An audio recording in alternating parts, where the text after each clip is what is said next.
All right, so here we go. I am super pumped to have Matthew Marcus in the studio today. Matthew, why don't you give a little intro, kind of about who you are, how you got to KC, what you do, and then we'll get into the nuts and bolts of what we're going to talk about today. Sure, man. Well, I'm also excited to be here. Thanks cheers. Cheers. What are we drinking? You got a... I got the AF, Rat AF. City Barrel? Yeah. I saw it in the liquor store, and I'm glad you had it here. It's one of my favorite breweries in Kansas City. I'm drinking the Rough Tail. This is out of Oklahoma City. So, right on. Nice. Cool. Yeah, the short story. So, raised in Kansas City. Okay. Degree in computer science. Where'd you go to high school? Shawnee Mission East. Yeah, Lancers. Go Lancers. Nice. So did that, went to KU, Rock Chalk. When did you graduate KU? 96. Okay, so we were there kind of the same time. I graduated in 99. Okay. Or 2000, yeah. Nice. Yeah. Maybe we passed each other in the halls. Probably so. Strong hall or something. Yeah. So did that. Got a job with Sprint post-graduation. Cool. Got tired of corporate life and just thought there's more to Kansas City in the world than just here. So went backpacking for a while and just saw the world. That was awesome. Kind of lived here and there around the world, which was great. Eventually made my way back to Kansas City. And then I was like, startups are cool. I want to be a part of a startup. So eventually co-founded my first startup with a American expat that I'd met in Vancouver, Canada. Really? Yep. And that was cool. Did that for a while. That was in Boulder, Colorado. Came back to KC. And that's when I was like, oh, there's a startup community here. Okay. Which was pretty nascent at the time. This is like 2012. Yeah. So co-founded another startup with a buddy of mine, Adam Arredondo. And we did that for a while and then kind of serendipitously started this Kansas City Startup Village, which kind of became one of the center points of kind of that was right around the time when Google did the fiber thing. Came to town. It was like all this kind of symbiotic genesis fun stuff. Yeah. So kind of did that for a while. And then we ended up starting a nonprofit called Startland just to kind of parlay our efforts of growing, and cultivating Kansas City's startup community. And then along that journey in 2017 is when 2012, I first heard about Bitcoin. Okay. I was like, this is cool. And then I think that was about the time Mount Gox blew up and I was like, okay, that's done. Okay. Let's forget about that. And then somehow it came back into my purview in 2014. I was like, okay, this thing's still around. Threw out some startup ideas of my own, then got distracted by drones because those are also cool. Oh, yeah. And then so navigated away from that. And then in 2017, it came back into my purview. I was like, all right, I got to get involved. Started playing around with it. And then February of last year of 2020, I said, Startland, I got to go because I want to be all in crypto. And I've been doing it ever since, man. Nice. Well, wow, how fast was that? 2 minutes, 1 minute? Yeah, I'm trying to shorten that down. So, man, we're going to jump around here because the main reason I wanted to have you in is not only because I love I'm a Kansas City startup tech. I don't even know what the right word is. I love it. I love Kansas City's the shit. It's great. I love Kansas City. It's got all the good qualities. It is the best kept secret in the country. Mm-hmm. Like it has everything and no one freaking knows about it, and Weber would get pissed at me for saying that, but I love this place. I love the tech scene here. I think it's, every time I talk to somebody in Silicon Valley or Austin or New York or whatever, they're like, whoa, that shit's happening in Kansas City. It's really cool. It is cool. So I want to talk about crypto. I want to talk about NFTs because everybody is talking about NFTs and what they mean. Is this a bubble? Is this for real? Yeah. I think I probably don't understand them as well as I want to. I want to dig into this. So how did you get, let's back up pre-NFT. Like, how did you get into crypto? Like, how did that happen? Were you an investor? Were you just tinkering around with it? Like what? Yeah, I mean, like most people, you hear about it. I read the white paper, and it helps that I have a computer background. Mm-hmm. So it's like, okay, I can kind of see the geek speak and understand it. And I was like, yeah, this makes sense. So I was like, the next logical move is buy some. Yeah, just get involved. Yeah, just figure it out. So opened a Coinbase account, bought some, and then I was like, oh, there's this thing called Etherium too. Yeah, so let's give that a go. And so I bought some of that. And that was during the bull market, the last big bull run. So which was 17-ish? Okay, yeah. I mean, so I got involved, I think it was October 17. Yeah. And it was really fun to see every day my portfolio go up and like throw a dart and it goes up. I know. And it's just like crazy. And I knew nothing about trading then. I mean, I wasn't a trader. I'd never seen a market or order book. I didn't know any of that stuff. So, I was teaching myself along the way. And at the time, I thought things go up and they just keep going up. That's not going to come down. Yeah. Well, you learn the hard way, like boom, pops and comes down. Stonks go up, right? Exactly. Yeah. Up only. So anyway, that's how I got involved. And then I couldn't stop. Yeah. Like I couldn't stop. It's like Bitcoin was the gateway drug. Yeah. It's like, oh wow, there's so much more happening here, and it's still new. It'll mess you up, man. Like once you get into the rabbit hole a little bit, yeah, it draws you in. You can start getting into some crazy philosophical. Oh yeah, like what does this all mean? It's fascinating. Yeah. And as we start to talk about NFTs, it's like, for a while there, it was just the scope was very narrow. So it was easy to kind of keep track and be a part of various things. Yeah. Now you got NFTs, you got DeFi, you got all these things. Yeah. It's starting to get really wide. It's tough to keep track of it all. Yeah. 100%. But it's exciting. I mean. So are you, and I guess the answer could probably be all of the above, but are you in focusing on Bitcoin for a second, forget about everything else. Are you in the sort of Bitcoin as store of value mentality? Are you or what? Yeah, 100%. Okay. It's not transactional. Okay. Yeah. Digital gold. Digital gold. Going to replace gold as a store of value globally? I don't think replace. I mean, it's like we're not going to replace fiat currencies. I think there'll be a happy balance between them. But what about the whole dollar as a reserve currency concept?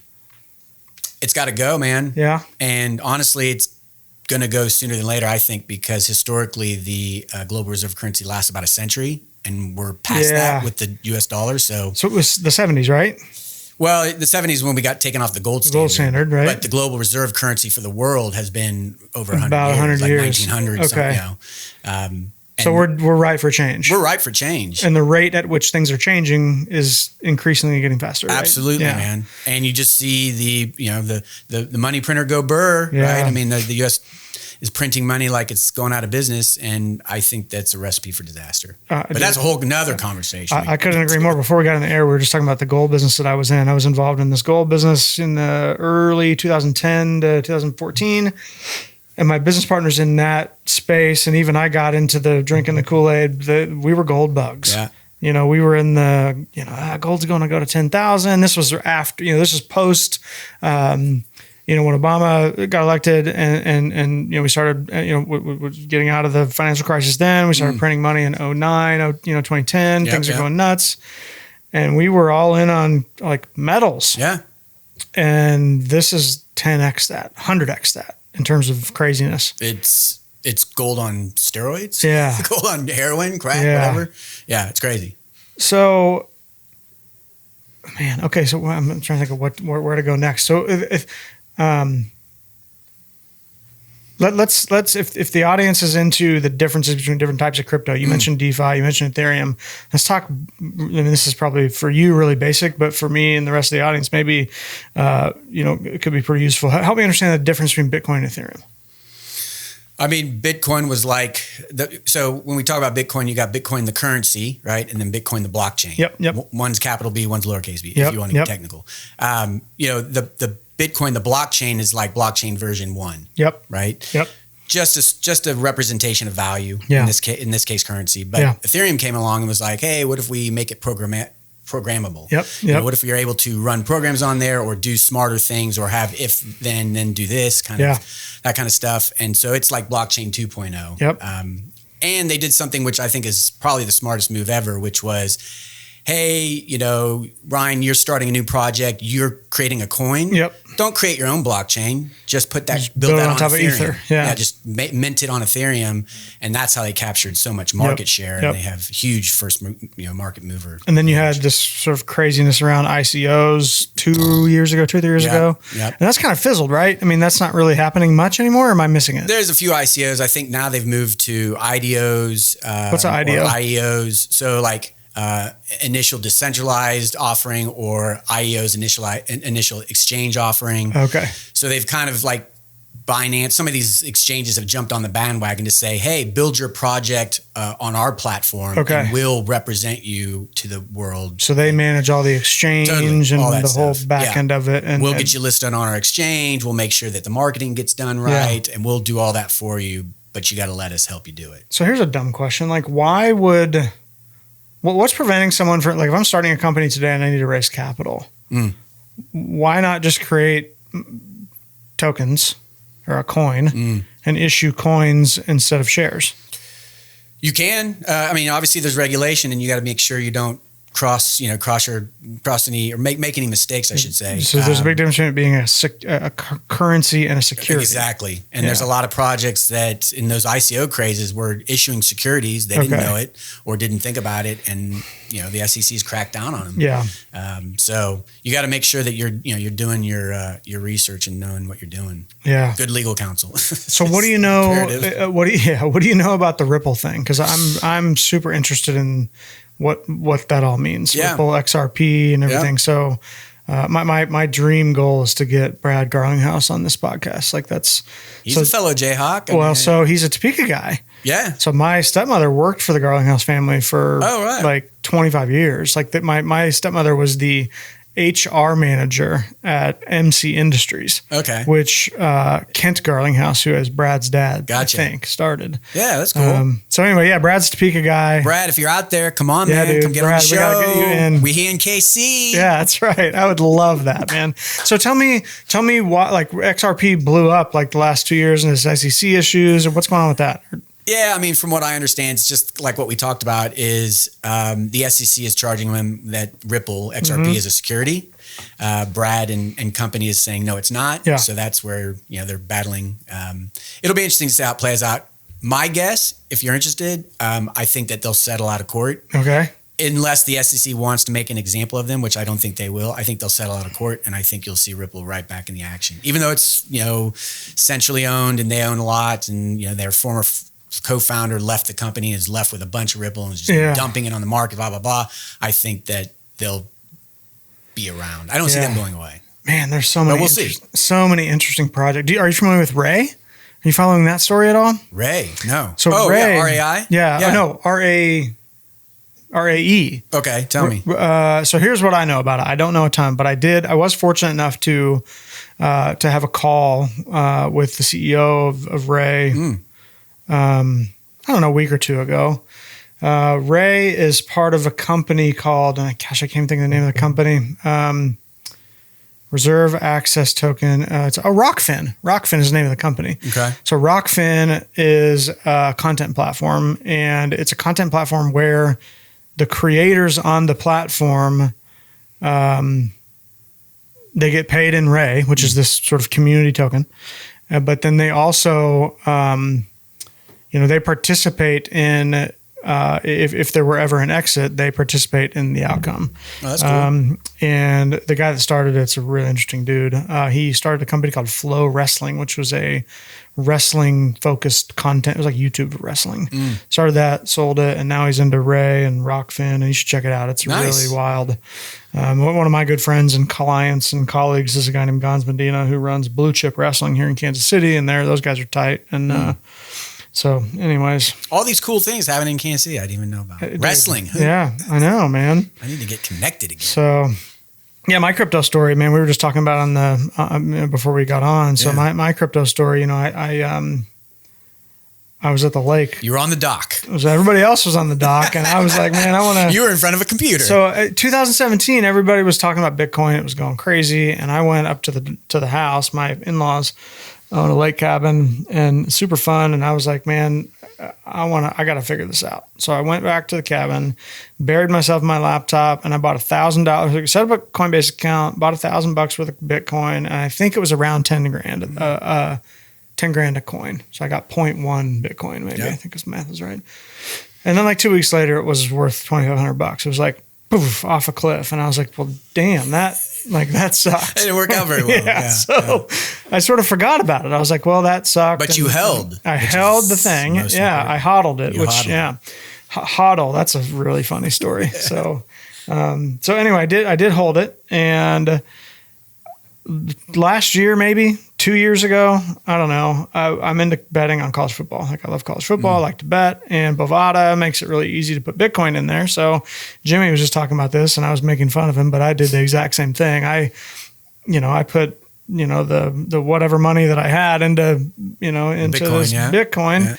Into Bovada and gambled it away on the North Texas Arkansas football game or whatever it was, and that was that. And I maybe had a couple $100 left or whatever, my Coinbase account. And then last fall, right after the Michael Saylor story broke, I was like, okay, this might be legit. And I bought back in at like $25,000 a share or whatever. So I've got, I got an interest in it. Yeah. And, I've got a portfolio of crypto, Ether, Litecoin, and then this one called Compound is super interesting. I'm really into the whole Compound thing. That's a good one to have for sure. I want to. So let's get into that. Talk to me about DeFi, because Compound, I think you have to educate me here, but Compound is part of that DeFi ecosystem, right? Yeah. I don't understand DeFi. I don't understand.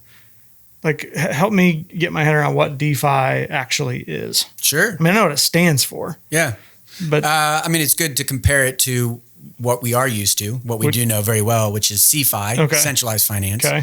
So centralized as in the banks are the middle. Perfect. Exactly. Yeah. Or central banks. And actually, like, finance can be more than just money as far as like, monetary or currency. I mean, other financial instruments are insurance, stuff like that, right? Okay, yeah. Or they fall into that same bucket. So CeFi can, hey, I need to get insurance, life insurance, because, I want my family to take care of whatever it might be. Okay. They all fall in the same bucket. So we're used to CeFi, which is you have a third-party intermediary, a company that manages, handles, you call them, you get an account with them, you're in some database. Okay. Something goes wrong, you call their number or you hit their live support, whatever. So there's a company, an entity behind it, right? That you reach out and manages it for you.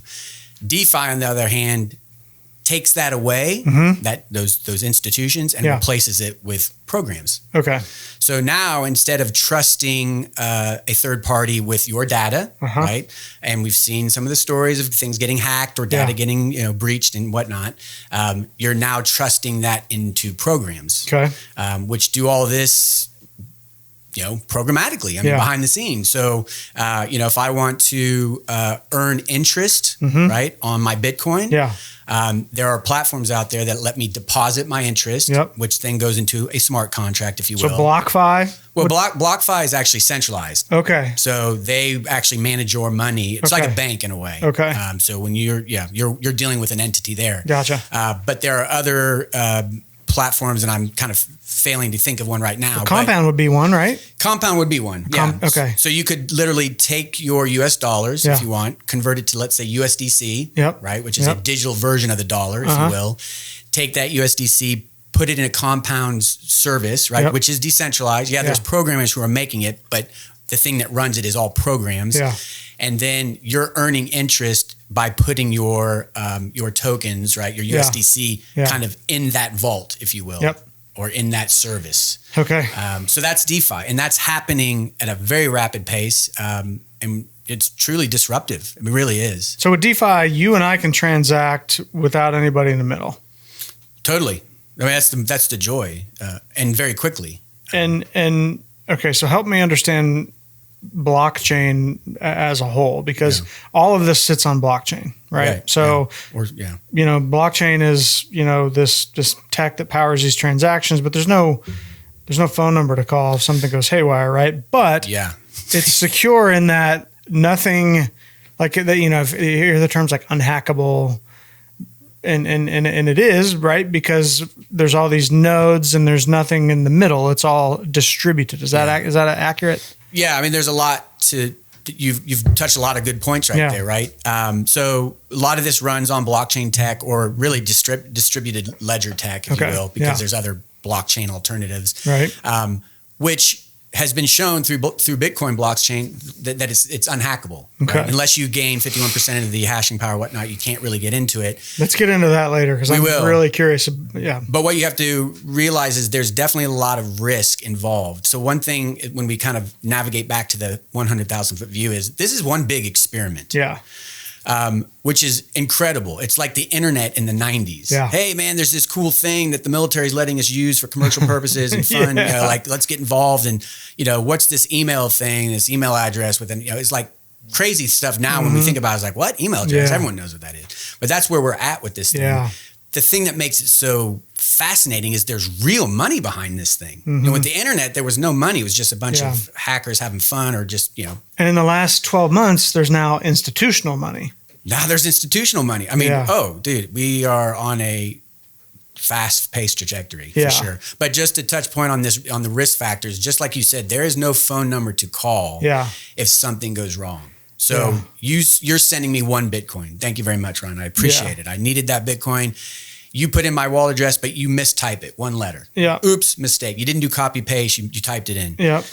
And you hit send, and I say I didn't get the Bitcoin. You're like, oh shit, I mistyped that letter. It's gone. Too bad. There's no phone number to call. There's no redo button. You know, it's done. Yeah. You lose your password to your wallet. Ain't no one to call and say, can you reset my password? So this is these are the give and takes that we have with moving from C5, if you will, to D5. So what about these stories? Like I was reading the other day about this dude that had $200 million worth of Bitcoin on a USB stick, and it's in some trash bin. Yeah. And his hard drive. He threw away the computer. I mean, he's trying. This is in the UK, and he's trying to lobby the city to let him go through the trash dump with a backhaul and try to find this hard drive that's been in there for years. It's probably eroded, and they're like, no, man, that's not happening.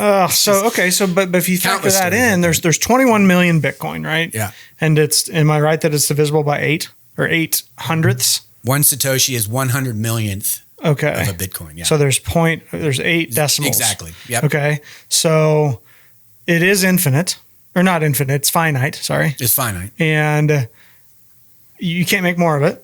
And if there's 21 million of it, and that guy lost, however many, there's got to be does anyone know how many there are that are actually gone, left? Yeah, out of circulation.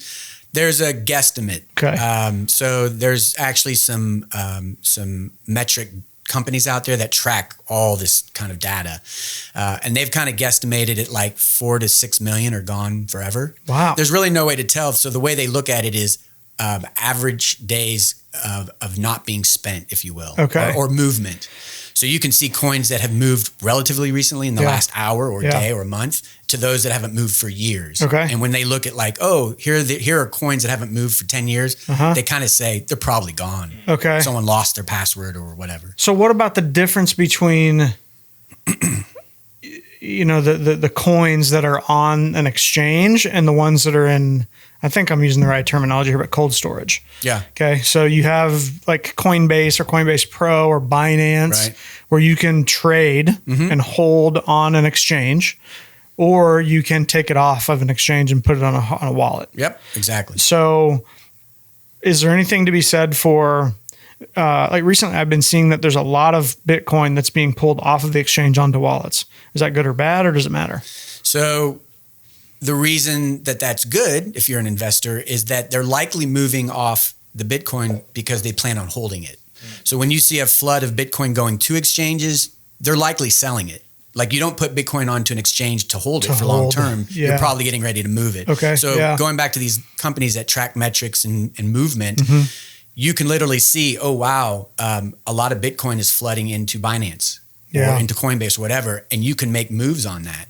Because you got to realize that probably a whale or whales or people with a lot of them are getting ready to sell. So who's tracking that? Like, does Coinbase track that? Well, I mean, there's companies with free data to look at and charts and stuff. Like a really good one is lookintobitcoin.net. I think. Open that one up. Great graphs in there to see. Lookintobitcoin.net? Yep. I think it's lookintobitcoin.net. There's another one called Glassnode. Glassnode. I've heard of that one. That's a good one. Trying to think of some of the others. There's a handful that, Crypto Quant, I think is another one. But yeah, I mean, some of them have premium services where if you want to look at these charts, you got to pay, but a lot of it's free and you can literally see, okay, I'm seeing how, how is the market moving, right? Where is Bitcoin now as a price? Where the Bitcoin's moving to and moving from? All that kind of stuff. Interesting. It's pretty fascinating. Yeah. You can look at moving averages to see in past markets, where did the Bitcoin price touch? Where is it now comparatively? Are we at a top almost? Are we at the bottom, et cetera? Wow. It's fascinating. I'm going to need another beer for this conversation. This is good shit. Or that whiskey. We might need whiskey for this one. I did some research and I've looked at this a couple of days ago. Binance does over $1 billion within their system every single day. Trading value. Million or billion? Billion every single day. Wow. So most of these platforms are doing close to like, I mean, Binance isn't even the biggest one. Yeah. I mean, it's probably the biggest exchange. Coinbase is up there, but here's what's even crazier is check out Uniswap's trading daily volume. So that's Uniswap. So that's a decentralized exchange, if you will, automated market maker. Okay. And they surpassed Coinbase in daily trading volume. I think they're over $1 billion. Really? It's crazy. They're over $1 billion too, and they're Ethereum based. So, and the gas fees that are being generated by users of Uniswap. All right, I'm glad you brought that up because I have no idea how to get my head around gas. Yeah. Give me the skinny on how that shit works. It's the talk of the town. Because as we get into we're like 30 minutes in, we haven't touched NFTs. I know. So, what the hell is gas and how does it work? Yeah, so Ethereum, going back to it being kind of this blockchain 2.0, where you can run programs, smart contracts, etc. You know, in order to run your smart contracts on there, you have to pay. Right? Okay. I mean, there's a cost. Like it's basically think of Ethereum as like a big supercomputer. Okay. And you want to use a supercomputer to do your stuff, right, for your company or whatever. Mm-hmm. Well, there's a cost. You got to pay for it, and they put those costs out to their users. Does it fluctuate? It does fluctuate. Based on supply and demand? Based on supply and demand, based on more demand usage. Okay. Right? So if all of a sudden there's 20 projects with 1,000 or 100,000 users each that are all like doing something with their program, maybe they have a new launch, right? Or a new something on their platform, and it starts to get a lot of activity. Now you got 20 projects all needing to use the Ethereum supercomputer. Okay. Gas fees go up because of supply. And how does that change? Hourly? Daily? By the second. Okay. I've seen the fees go from, let's say, 200 gwei, which is the what they talk about fees at 200, which is very high, down to 100 in a couple minutes. Man, yeah. So when I bought my first NFTs a couple weeks ago, I was like, "Is this what the hell?" Crazy. Yeah. It's crazy. Like so they're thankfully it's the crutch or the crippling component of Ethereum, so Ethereum's a layer 1 platform or solution. And now you have layer 2 solutions and building that's coming on top out of it soon, right? That are already coming out. Some are out, some are in test net phase and whatnot. But what they're doing is 1, speeding up transaction time, and 2, lowering the costs. Okay. So a good one, just to mention one of them, is XDAI. XDAI? XDAI, okay. Right? Which is a layer 2 solution. I'm using it with some of the projects that I'm involved with. Transaction time is like that. So Ethereum, you might wait 30 seconds to 12 hours, depending on how much gas you pay. With XDAI, it costs me a fraction of a penny to do it, and it's done in probably 3 seconds. And you can move money all over the world. Yeah, I mean, you can. Yeah, or you can interact with Ethereum smart contracts or projects that have ported over to XDAI, or at least implemented XDAI on their solution. You can interact with them. So it's basically like doing all the things you can do on Ethereum, only faster and cheaper. So are we still going to have banks in 10 years? God, are we going to be around as a human species in 10 years? No, who knows? I don't see banks going away, but they're going to have to iterate. They're going to have to get with the picture. Otherwise, they'll get left behind. But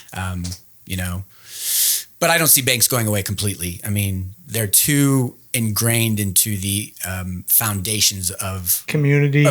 Yeah. Of our nation, really, and of the world, when you think of it at that level. Okay. Great questions, by the way, dude. I love what you're thinking about it all. I am trying to figure this out. You are. I can see the brain's working, and you got it.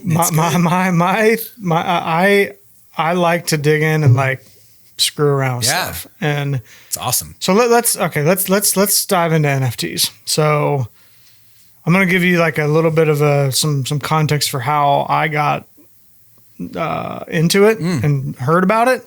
And then I want to have you kind of explain where we're headed. So maybe 2 or 3 weeks ago, maybe a month ago, I started hearing about NFTs, and I heard Gary Vaynerchuk talking about NFTs. I caught wind of the NBA Top Shots thing, and I had not heard of CryptoKitties, which that was like 2 years ago, apparently. And CryptoPunks, and that's been around. Well, I missed that. Yeah. Right. And so about a month ago, we had a really nasty weather weekend here in Kansas City, really snowy, way below zero. And on my way home, I was listening to some podcasts and they were talking about NFTs. And I got home and I was like, I don't have shit to do this weekend. I'm not going outside. I'm going to go into NFT rabbit hole. Like I'm going all in. Love it. So from Friday at 6 p.m. to Sunday at 10 p.m., it was all NFT all day. Nice. Like I went deep into the rabbit hole. Perfect. I went in my basement, shut the door, ordered Postmates, D&D, and I was like in it, right? And so I got way deep into... I started with OpenSea and created a MetaMask, got an account set up there, put a few $100 into MetaMask. And then I'm kind of into art, but I've never really had the money to play around in that space. Sure. I mean, to get into art, you got to have cash, right? Which I don't have, right? Yeah. And you may be familiar. Are you familiar with Scott Lynn? Tell me. So Scott Lynn started Ad Knowledge. Oh, sure. Yeah. I know Ad Knowledge. Anyway. Ad Knowledge. I mean, I haven't talked to him in a while. I've traded texts and emails with him occasionally over the last 10 years. But my first job in the space was working for Scott at Ad Knowledge in 2002 or something. And wicked smart dude. And he now lives in New York. And he started an art trading site called Masterworks. He was on CNBC maybe a month or two ago talking about Masterworks, how you can go and buy and sell shares of like, Monets and like so high-end fractional shares of like, top tier artists. Very right? Cool. Yeah. And so I had, I had an old IRA that had, a very little amount of money in it. And I wasn't doing anything with it. It was actually in Lending Club, so with peer-to-peer lending. And it was doing like, it was growing at like 1% a year. And I was like, this is dumb. I'm going to do something more fun with this. Yeah, sure. And so I put it in Masterworks and it was just cool as hell. Like I bought, this is sort of off the topic of NFTs and stuff, but it's somewhat related because it's in the art world. Yeah. The way Masterworks is set up is they do. I'm not sure the financial term for it, but I think they're private placements. So they'll go and buy a painting, right? So they'll go and buy a Banksy, right? And say they buy it for $1 million, then they register it with the SEC and sell shares of it.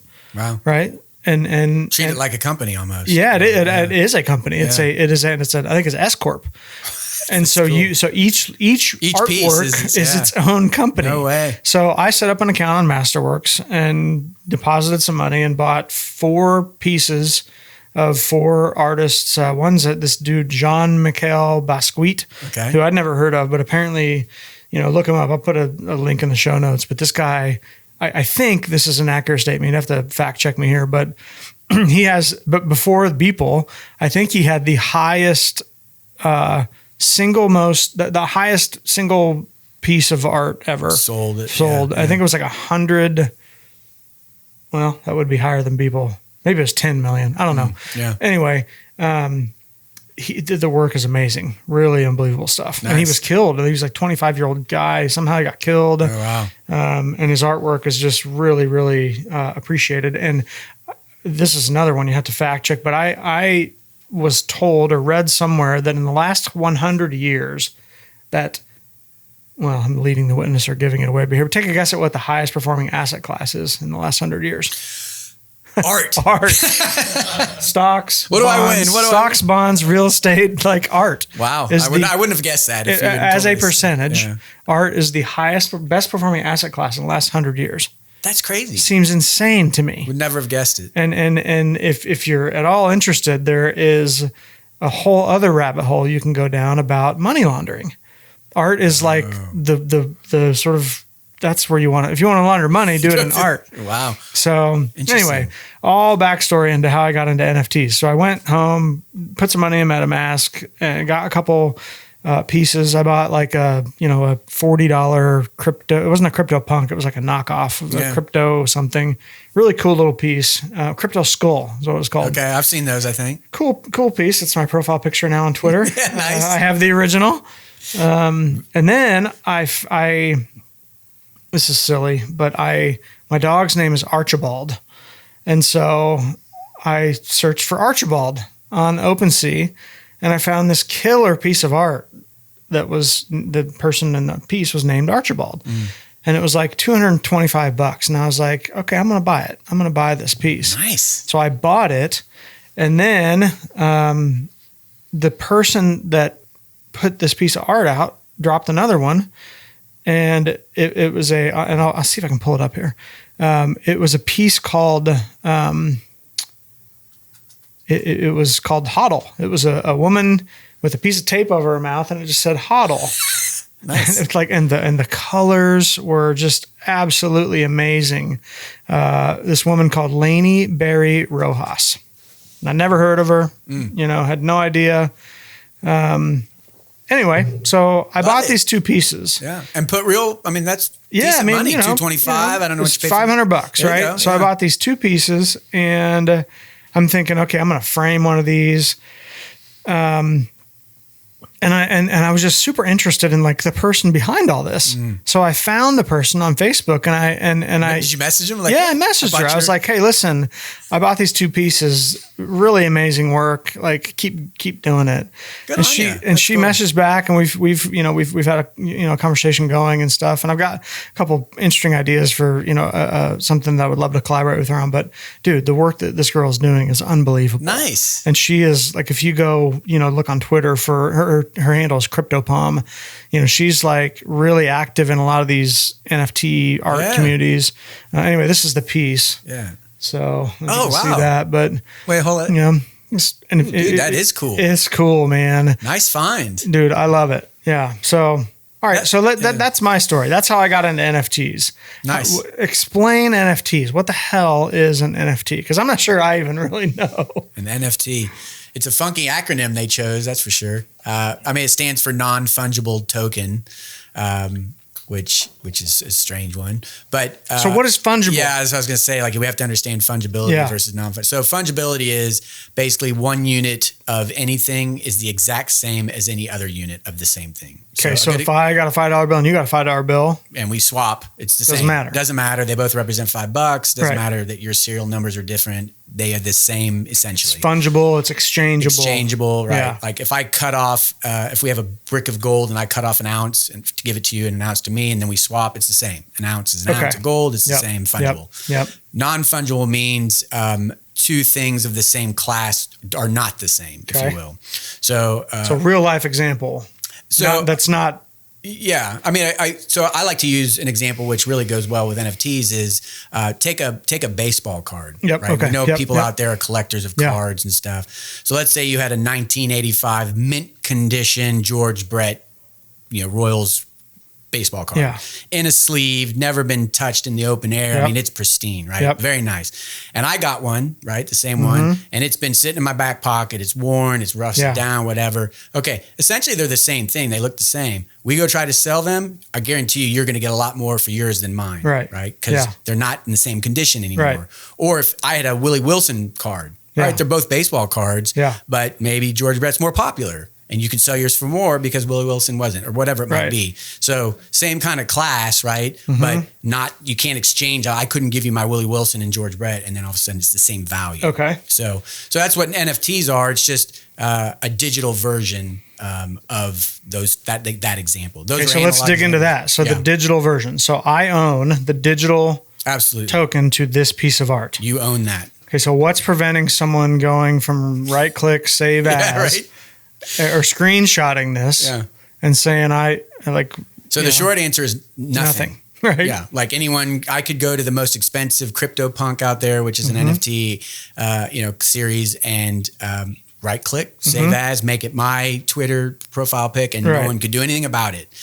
But my original is on the blockchain. Exactly. And my MetaMask account owns this asset. Exactly. So you have, and this is what's great about blockchain tech and why it's so game changing is you have verifiable proof, right? Via the ledger, public ledger, whatnot, that you own that piece of art, right? You can show firsthand to anyone, hey, look, here's the transaction. It's in my wallet. I can sell it. I can put it on exchange, etc. If I just make a copy of that image, I can't do the same thing. You can't do the same thing. I can't somehow hijack my wallet and push it in there or go onto OpenSea and try to sell it. It's just not possible. Right. Yeah. Okay, so hey Caleb, would you mind grabbing another beer here? Of course not. What do you want? Same one as last Same one as last time. I'll take another one of these. This is going to get interesting. Sure, man. If you don't mind. Don't worry about this is a delicious one. So while we're waiting, explain. I'm sure you know, but like explain what hodl means to the crowd. Hodl. Hold on for dear life, right? Yeah. Yeah. So, I mean, it's kind of one of those crypto slang jargons where it's, hey, you bought your Bitcoin, hold on to that sucker. Yeah, because it's going to be a bumpy ride. It's going to be a bumpy ride. The roller coaster goes up and down, and just keep holding on. Now, is it true? I've read that, like, that's all that, can you grab, I'll take a rad instead. So. Thanks, buddy. Appreciate it, Caleb. So that was a mistake, right? So I've read that someone in a Bitcoin forum somewhere along the way typed like, I'm going to hold my Bitcoin, but they mistyped it. Right. And it became like a joke. I think you're right. Honestly, you probably know more about it, the origin story than I do. Yeah, I don't know if my story. Familiar. Yeah, so I think that's cool as hell. It is cool. Yeah, it's interesting. My buddy, that's the guy that was the investor in the gold business, is a currency trader, and he didn't use the term hodl, but basically his, when I asked him what's going to happen with Bitcoin, he basically said hold on for dear life. Yeah, he said it's going to be a bumpy ass ride. Bumpy ass ride, and it's fun to see some of these like terms that are so endeared by the crypto community make their way onto like CNBC. Yeah, like they're saying them on the TV, and so it's fun to see the memes and stuff kind of get rolled around. It is really interesting watching CNBC now because it's like after 10 years it's mainstream. Totally. I mean, it's happening. It's a real thing. Yeah. All right. So back to NFTs. Okay. So I own this non-fungible token. Nobody can claim that they have right to this asset. Mm-hmm. Art is the Trojan horse, right?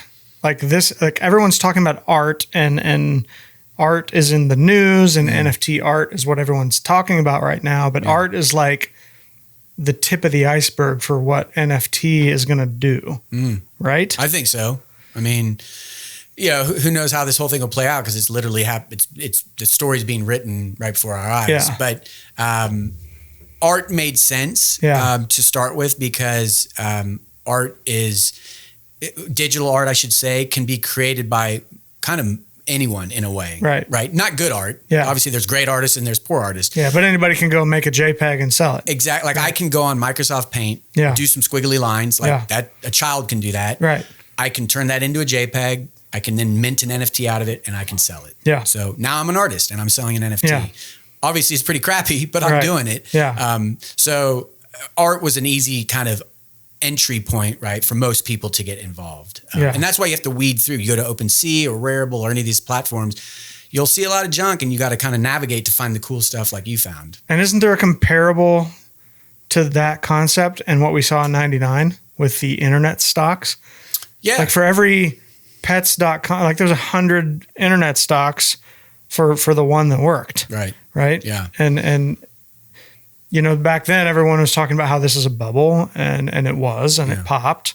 But then, you go like this, bubble pops, and then all of a sudden society gets built on top of the underlying tech. Exactly. Right? Exactly. Yeah. Like that's what I see happening here. The question is how long it's going to take and like what are the other applications? Like just hit me with talk to me about NFTs as it relates to maybe real estate. Yeah. Title law. Yeah. Contracts. Could you open that door, man? It's hot as hell in here. Sorry. Yeah, I was about music, to say, art. Yeah, music's a big one. Okay, let's hit music, right? So because I'm gonna pass you the mic because you hit it right. I'm just a musician, so I know that. Yeah, let's hit music. Let's hit music. Yeah. So we know about Spotify. We know about Apple Music. We know about these services that allow for musicians to put their songs up and then get a cut of the listening, of the rewards, if you will. Right. We also know, or a lot of people know, that Spotify pays fractional cents on the dollar to the artists themselves. Okay. In return. So every time, let's say I play a Coldplay song, Coldplay gets less than a penny or something. It's very small compared to what the value really is. Right. It's funny. So essentially the artists are getting ripped off. Yeah. And here now we have a technology, right, that is going to allow for them to take the power back. Okay. Right. So, Great Rage Against the Machine song. yeah, take the power back. So, and they're coming to KC. Are they? I saw it July 7th. Really? Just saw AXS or whoever, put out. Nice. Yeah. So got to get tickets to that show. Yeah. But yeah, there's a few companies, but one just comes to mind. It's called, I think the token is Audio. Okay. Check it out.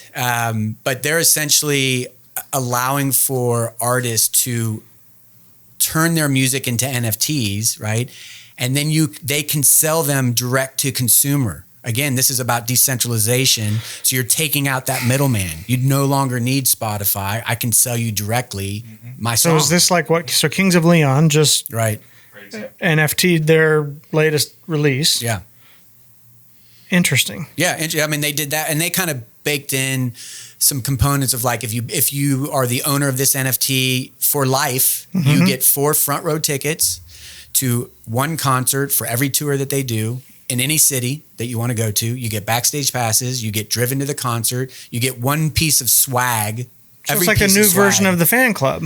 Yeah, I mean, it's like, the fan club on crack, I guess, in this one, for that case. And they did a variety of different NFTs. But it's interesting. I mean, this technology is allowing for this direct artist to consumer model, which was never possible, right? So the record companies are sitting there in the middle, and they're extracting all this value. Exactly.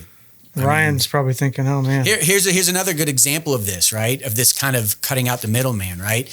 When you have money sitting in your savings account, right? You got 10 grand sitting in your Bank of America savings account, and you're earning, let's say, I'm going to just be kind and say 1% interest. Right. Let's say 2%. Okay. Let's just say, be real kind, 2%. Right. Do you think Bank of America is just letting that money sit in your account? No. It's numbers on a screen. But that money is actually being lent out by them to other people, and they're charging 5% interest. Yeah, so they're arbing the interest. They're arbing the interest, and they're making money on your money, right?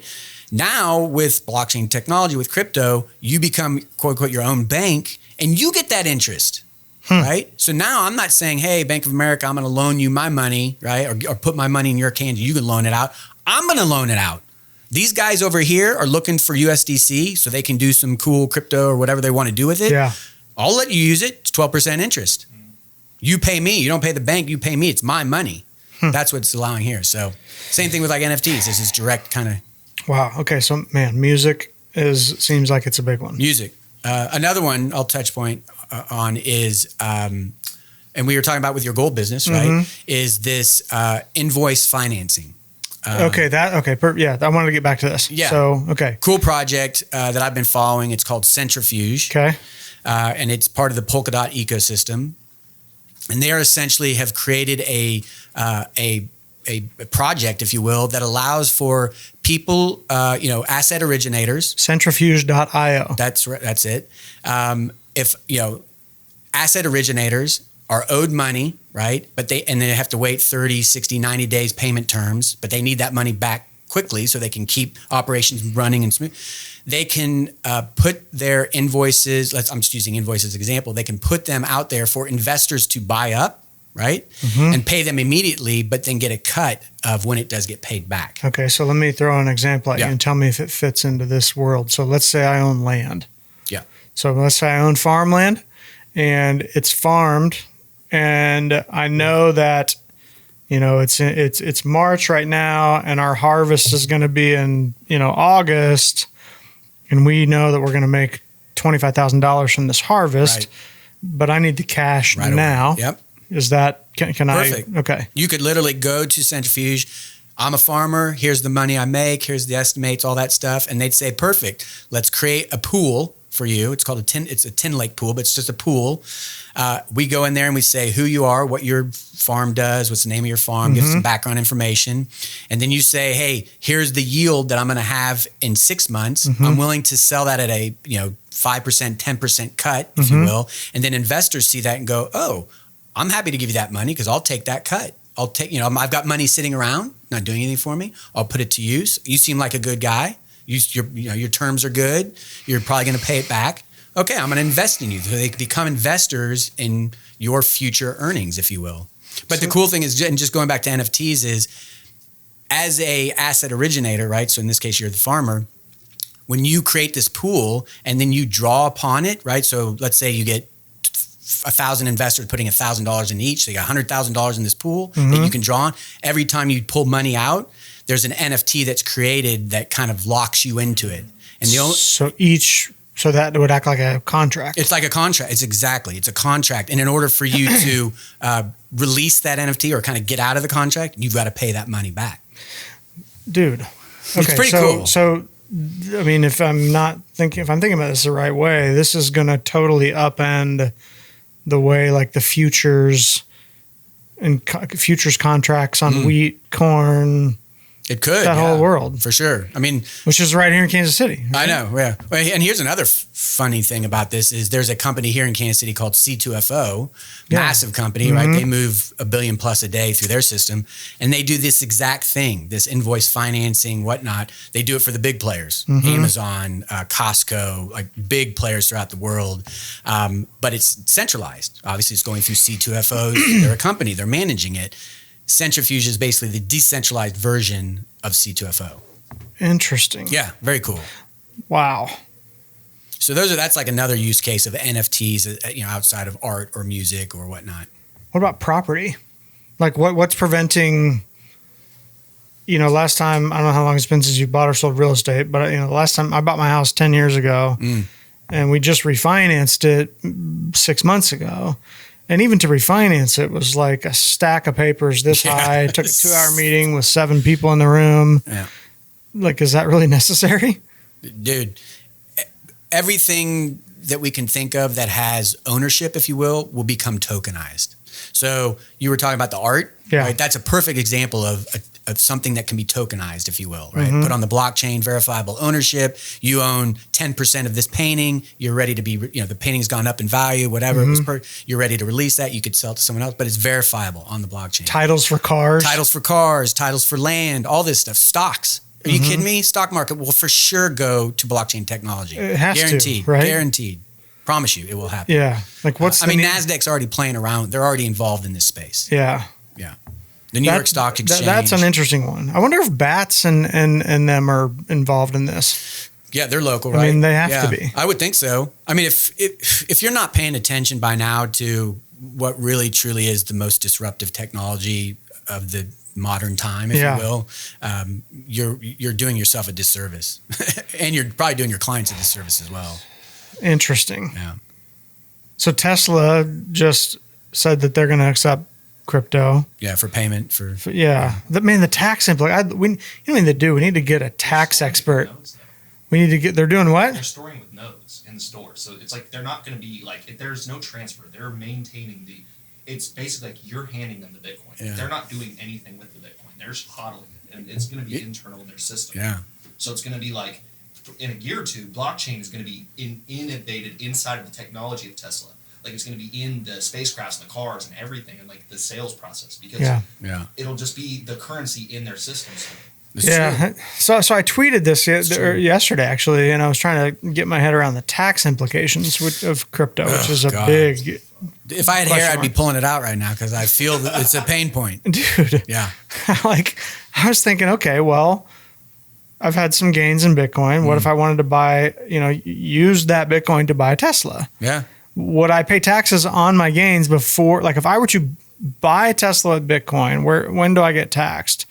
I think that's a taxable event. It shouldn't be. It shouldn't be, but if I go buy a Tesla with US dollars, it's not a taxable event. Right. If I had bought Bitcoin 2 years ago at 10,000, it's now worth 50,000. So my gains, I've seen unrealized gains, 5x. Unrealized gains. And then I go buy a Tesla with that. That's a taxable event because I've now converted a digital asset into USD. Into USD, yeah. And essentially. But in theory, in that scenario, you never converted it. You didn't, but you're buying a product. I mean, this is the question. This is why it's such a pain point. The regulatory, what the government decides here is going to be massive. Yeah, and it's like which governmental institution actually has jurisdiction over deciding. Yeah. Like, is Bitcoin a currency? Yeah. Is it a commodity? Is it security? Like, well, so what it comes down to is what you pay, what currency you pay your taxes in, right? Like you pay your taxes in USD, right? So I mean, how close are we, do you think, to the time where, where every American has an account, like a crypto account with the government, like a ledger where it's interesting, because like right now, like there's all these sort of gray area around, what's taxable and what's not. And you got a lot of people scamming the government around. Oh, I got this business over here and it does this. And like, but how far are we from every person has a ledger with the government and they can see into any company that you're involved with as a shareholder, that company's on a blockchain with the government. Like you would like, that seems like it would be a great scenario. Yeah. I mean, who knows on that front, but here's a good example of maybe how doing so would be advantageous. Okay. So stimulus checks. Hey, helicopter money. Everyone's getting $1,400, $1,200, right? Interestingly enough, the $1,200 first stimulus check, if you had put it into Bitcoin, it'd be worth like 20 grand right now. 10K, just over 10K. Okay. Not bad. Not bad. Yeah, which could probably happen a lot, right? Hopefully. I mean, some people probably spent it on willy-nilly stuff, but those that put into Bitcoin, nice returns. But here you got this helicopter money coming down, right? But a lot of people probably got direct deposit, right? Yeah. I just like, oh, there's $1,400 in my bank account, right? Yeah. You had to register that with the government and whatnot. They have to know about that stuff. In the future, let's say down the line, there's another situation like this. They'll probably just send you crypto. Mm-hmm. It's that quick, right? I mean, because there's a lot of headaches and process behind the way they did it now, right? With banks and it's just, and I can't speak to the headaches, but I know that there are headaches. Whereas with crypto, it's so streamlined, it's so simple. And so going to your kind of your thought is that soon everyone will have a digital wallet, if you will, with the government. Yeah. And then it's like, oh, they need to transfer us value. Boom, done. 5 minutes. They hit a button. Everyone gets $1,200 worth of Bitcoin or whatever it is, USDC. Wow. Yeah. It's just, we're talking about process improvement, really, is what crypto, it's an experiment right now. So it's volatile and it's Wild West and all that stuff. But we will get to a point where it's like in 10 years, kids will be saying, wait, you lived around when there was no crypto? Yeah. Tell me about this, like they do with CDs or records or 8-tracks or all that kind of stuff. I've got a buddy, Andy Michaels, who is just one of the smartest dudes I've ever met. And I wish he was here right now because he's all into this stuff. Just really smart dude. And I want to meet him. You guys would be fast friends. Nice. But he's one of those guys that is just really, really into this stuff. And the other day we were talking about this, and he was just saying that he just said it's just an interesting time to be alive. Totally. I mean, it's just there's just the shit that's happening right now is fascinating. And like my grandfather, came back from the war, started a farm, and that was his life. And he had an amazing life. And just really smart, interesting, farmer, maker, creator. I just wish he was alive right now. Yeah. He passed away 8 years ago, maybe. And, I remember showing him an iPad. Yeah. And he was, 90 or whatever. And he's just like, what the fuck? What is going on here? What the hell? Dude, I know, man. And to sit here, and he was really into economics. And, just to have some of these conversations with him would be, I just wish I could do that. Sure. Yeah. It is an amazing time to be alive. Yeah. And let me put that into perspective. I was I think it's the American History Museum. I might be getting that wrong, but it's in New York, right next to Central Park. Okay. And was there 5 years ago probably, and went to next to the big museum. They had like a space element, a space section, if you will, observatory, and they had this massive walkway, right? A spiral walkway that went from, it was probably 4 or 5, 6 stories tall. Big walkway, something like you'd see at Arrowhead. Those big ones, you go down. And walk to the top, and basically from the very top of this spiral to the very bottom, as you walk down, was the history of the universe. So it basically equated 14 billion years. Okay. And you're walking down, and on the panels on the side are pictures of like, okay, the sun was, or like, the Big Bang, right? And then like a billion years later, like stars formed, and then a billion years later, planets start, whatever it was. Going down, you're going in there, like the sun formed, and then the planets formed, and you get to all the way to the bottom, right? And in a case at the very end was a human hair, and it said, "That's how long mankind has been around." Oh my God, that boggles the mind, dude. That boggles the mind. And then when you think about how quickly, like the pace at which things are moving now, as far as computers, biotech, I mean, all the things that we're seeing now. Oh yeah. 3D printing. I remember first seeing that going, wait, that thing printed a wrench? Possible? Like how's that? And now it's like, that's old technology. Yeah. I mean, I saw something on YouTube the other day about this guy that printed a liver. Yeah, they're printing organs. What? Like what? Yeah. It's crazy. And it is an amazing time to be alive. And I want everyone listening to this to go check out this blog. It's called Wait But Why. Oh yeah. Waitbutwhy.com. That is a great That site. guy will blow your mind. Yeah. He writes about incredible stuff, but he does it in a way that a fifth grader could read it and understand. He really easy, simple language, doesn't get over the top, really good examples. And he talks about, he did a great piece on Elon Musk. Really? Yeah. Okay. And Neuralink, but he talks about really cool stuff. Dude, check it Neuralink is, holy shit.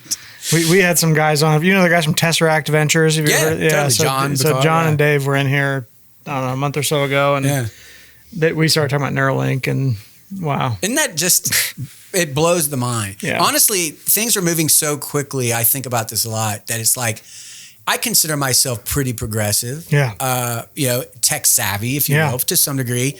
I'm falling behind. I can't keep up. Yeah. It's hard. So it's hard. Even in crypto, just that small sector, I'm like, I can't keep up. Yeah. Something new is being delivered, some NFT, something's being talked about. Somebody out there in the open source tech community is like solving the problem that you're finally realizing that's a problem. Yeah, totally. Like the weekend that I went into the NFT rabbit hole, I'm thinking to myself, geez, what the hell are the tax implications of this? And I'd Google crypto tax implications, and there's like a platform that's like, I forget the name of it, but it's like a one-click plugin to your Coinbase account. Oh, wow. And it'll spit out your freaking, like, you just send the file to your forms. CPA. Perfect. It's like done, one click. Here's all my crypto transactions. I need that. Share that link with me, please. Man.